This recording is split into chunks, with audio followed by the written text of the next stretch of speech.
स्वागत है आपके अपने चैनल रिताई भक्ति में। तो आज हम बात करेंगे प्रस्तुति में जो स्त्रियां अपने मायके से यह सामान अगर अपने ससुराल को लेके आती है शादी के बाद तो उसके ससुराल यानी उसके पति का घर बर्बाद हो जाता है, यानी उसके पति के ऊपर घोर विपत्ति आने लगती है। वह क्या है ऐसे वो सामान जिसके आने से घर में विपदा आ जाती है। इतना ही नहीं, वह घर विनाश की ओर अग्रसर होने लगता है।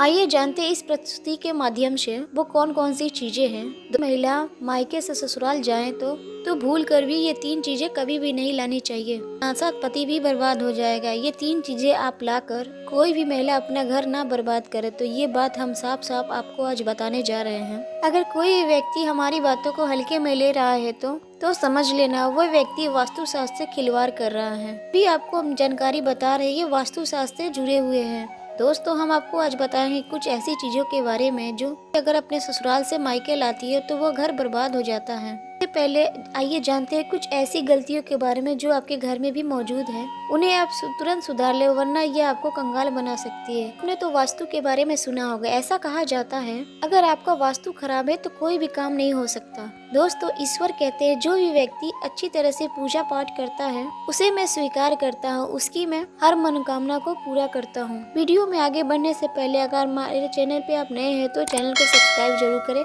अगर मेरे चैनल पे पुराने हैं तो मेरे वीडियो देखने के लिए धन्यवाद, और मेरे चैनल को जरूर सब्सक्राइब कर लें ताकि ऐसे ही ज्ञानवर्धक जानकारी आप तक पहुंचती रहे।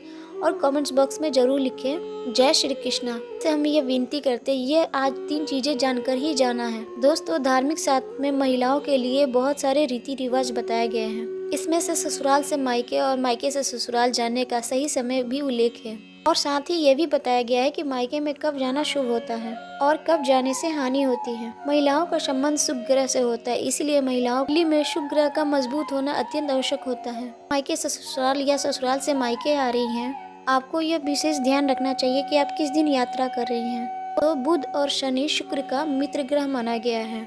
सूर्य एवं चंद्रमा शुक्र के शत्रु हैं। ऐसे में यदि आपको मायके जाना है, आपको बुधवार और शनिवार के दिन जाना चाहिए। आप चाहें तो शुक्रवार के दिन अपने मायके जा सकती हैं, मगर शास्त्रों के हिसाब से शुक्रवार के दिन मायके से ससुराल आना अत्यंत शुभ दिन माना गया है। ससुराल से मायके आने का चतुर्थी और अष्टमी दिन अत्यंत शुभ माना गया है। यदि 9वीं के दिन ससुराल लौटना चाहती हैं तो यह ना करे। आपको मायके जाकर कम से कम 5 दिन का वक्त जरूर बिताना चाहिए। इसी के लिए पूर्णिमा का दिन चुन सकती है या फिर आप एकादशी के दिन भी ससुराल आ सकती हैं। दोस्तों, वहीं आप 9 दिन मायके रहने के बाद यदि 9वें दिन ही ससुराल लौट रही हैं, आपको 2 दिन और ठहर जाना चाहिए और 11 दिन पूरे करके ही लौटना चाहिए। यदि आप इन बातों का ध्यान रखती है तो मायके और ससुराल दोनों पक्ष के लोगों को धन लाभ होता है। तो या फिर आप किसी दिन मायके से ससुराल आ रही हो या मायके जा रही हैं और कांच टूट जाए तो उस दिन आपको यात्रा टाल देनी चाहिए। दोस्तों, आप अपने कभी भी जीवन साथी से झगड़ कर यात्रा ना करें।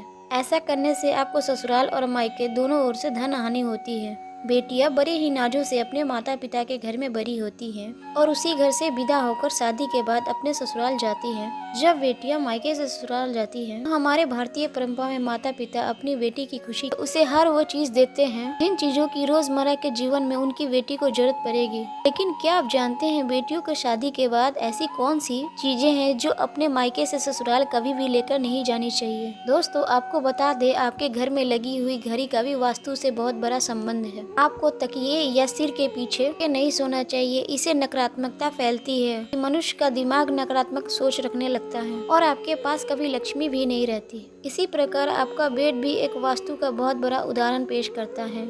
आजकल की भागदौड़ की जिंदगी में सबके पास स्मार्टफोन हो गया है। इस इलेक्ट्रॉनिक सामान को कभी भी बेड पे सोने के समय रख के नहीं सोना चाहिए। अगर आप ऐसा करते हैं तो केवल धन की ही हानि नहीं होती, बल्कि आपके जीवन के हर एक क्षेत्र में इसका बुरा प्रभाव पड़ता है। गंदे बर्तन, बहुत से लोगों की सोने से पहले दूध पीने की, चाय पीने की आदत रहती है और रात को सोने से पहले पीकर प्याला या चाय का गिलास इत्यादि चीजों को वैसे ही बेड के साइड में रख के सो जाते हैं। ऐसा करना आपके गरीबी का कारण बन सकता है और साथ ही सोते समय बुरे सपने आते हैं। इसीलिए सोने से पहले बिस्तर के पास बिना धुले हुए बर्तन ना रखें। बहुत से लोगों को सोने से पहले किताब यानी अखबार भी पढ़ने की आदत होती है, जिसे पढ़ते पढ़ते वह सो जाते हैं। इतना ही नहीं, कई लोग अपने किताब को सिरहाने के नीचे या तकिए के पीछे रख के सो जाते हैं।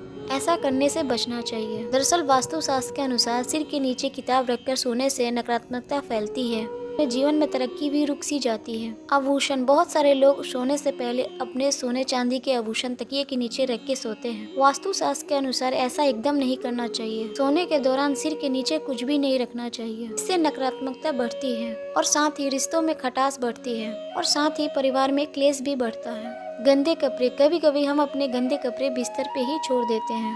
वास्तु शास्त्र के अनुसार ऐसा करना काफी अशुभ होता है और साथ ही बुरे सपने आते हैं और नकारात्मकता भी बढ़ती है। साथ ही धन की भी कमी होती जाती है।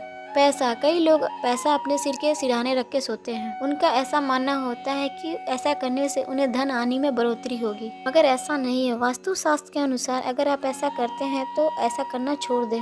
दरअसल सिर के पास पैसा रख के सोने से देवी माँ लक्ष्मी का अनादर होता है, साथ ही यह नकारात्मकता की तरफ ले जाती है। पानी की बोतल, वास्तु शास्त्र के अनुसार सिर के पास पानी की बोतल रख के नहीं सोना चाहिए, इससे बीमारियां घर कर जाती है और साथ ही चंद्रमा को कष्ट होता है, नकारात्मकता भी फैलती है। वास्तु शास्त्र के अनुसार कभी भी पूर्वजों की तस्वीर बेडरूम या किचन में नहीं लगानी चाहिए। बेडरूम या किचन में पूर्वजों की तस्वीर रखने से पारिवारिक क्लेश बढ़ता है और सुख समृद्धि भी कम होने लगती है। अगर आप ये नहीं जानते तो आपके लिए यह जानना बहुत ही जरूरी है। कई बार खुशी खुशी में बेटियों को बहुत सी ऐसी चीजें दे देते हैं जिसे देना अशुभ माना जाता है। धर्म के अनुसार, शास्त्र के अनुसार, यानी बहुत सारी नीतियों के अनुसार ये भी बेटियां शादी के बाद यह ले जाती है, उसके घर परिवार में अशांति फैल जाती है। यहाँ तक कि बेटी के सुहाग पर भी उसका असर पड़ता है। आखिर क्या है वो चीजें जो कभी भी बेटियों को मायके के बाद ससुराल नहीं लेके जाना चाहिए? आइए विस्तार पूर्वक हम ये जानते हैं। शादी के बाद रसोई में एक रस्म होती है और ऐसा बहुत सारे माता पिता के मन में यह खौफ रहता है कि हमारे दिए गए चूल्हे से मेरी बेटियां पहली रसोई करें, मगर ऐसा नहीं करना चाहिए। शास्त्रों के अनुसार कहा जाता है जो भी विवाहित स्त्री अपने मायके से ससुराल चूल्हा लेकर प्रवेश करती है, सीधा असर उस घर के गृहस्थ पर होता है। ऐसा करने से नई दुल्हन घर में प्रवेश करने से अपना चूल्हा, अपना रसोई अलग कर लेती है और साथ ही यह वास्तु के हिसाब से बिल्कुल भी अच्छा नहीं माना जाता। इसीलिए बेटियों को विदा करने से पहले आप गैस चूल्हा ना देकर उससे संबंधित अन्य चीजें भी दे सकते हैं। नमक का काम होता है चीजों को नमकीन करना। जब बेटियां शादी के बाद मायके से ससुराल की ओर जाती हैं, उसका धर्म क्या होना चाहिए? नए घर में प्रवेश करने के बाद सबको साथ लेकर चलना, सबसे अच्छे से बात करना, जो भी रिश्ता उससे जुड़ा हुआ है सबसे मिठास से व्यवहार करना और रिश्तों में मिठास घोलना है। ऐसे में यदि मायके से वो नमक लेके जाती है तो रिश्ते खराब हो सकते हैं। उससे जुड़ा हर रिश्ता नमकीन का रूप धारण कर सकता है। ऐसा भी माना जाता है यदि नवविवाहित स्त्री अपने मायके से नमकीन चीज लेके जाती है तो उसका संबंध आजीवन मायके से जुड़ा रहता है, लेकिन उसका संबंध कभी भी अपने ससुराल वालों से नहीं जुड़ पाता है और रिश्ता मीठा कभी नहीं बन पाता है। इसलिए बेटियों को विदा करते वक्त नमक का कोई भी सामान ना दें। और बेटियों को विदा करते वक्त बहुत सारे माता पिता ऐसे होते हैं उसके पसंदीदा अचार बनाकर दे देते हैं, लेकिन ऐसा करना भी धार्मिक रूप से बहुत ही गलत माना जाता है। कहा जाता है अचार जैसे खाने में खट्टा होता है, उसी तरह वह पति पत्नी के रिश्ते में भी खटास पैदा कर देती है। कभी कभी यह खटास इतना गहरा हो जाता है कि पति या पत्नी में से किसी की एक मृत्यु हो जाती है। इसीलिए इस बात का विशेष ध्यान रखना चाहिए कि बेटियों को विदा करते वक्त उन्हें कभी भी अचार ना दें। माता पिता का अच्छापन कभी उनकी बेटियों पे भारी पड़ जाता है। दोस्तों, अगर आपको नौकरी नहीं मिल रही है या आपका कारोबार अच्छा नहीं चल रहा है तो चिड़िया या कबूतर को मिश्रण डालना चाहिए या चावल खिलाना चाहिए। ऐसा करने से आपको बहुत ही लाभ मिलेगा तथा मान सम्मान के साथ धन की जुड़ी हुई सारी परेशानियों का निवारण हो जाएगा। तो दोस्तों, ये थी कुछ जानकारी जो मैंने आपको बताने की कोशिश की थी। तो आपको ये वीडियो अगर अच्छी लगी है तो इस वीडियो को लाइक, शेयर और सब्सक्राइब जरूर करें। फिर मिलते हैं आपके अपने चैनल रीताई भक्ति में नए विषय के साथ। नमस्कार।